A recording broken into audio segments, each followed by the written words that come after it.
9 கோளும் ஒன்றாய் காண அங்கு கற்பகம் என்னும் கடவுளின் மெய்யில்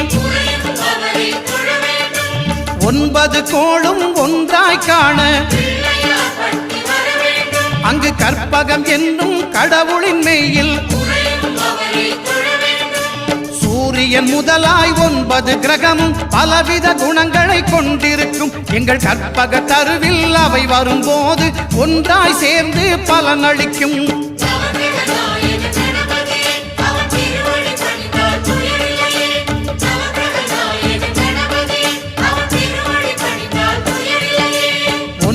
கோளும் ஒன்றாய் காண அங்கு கற்பகம்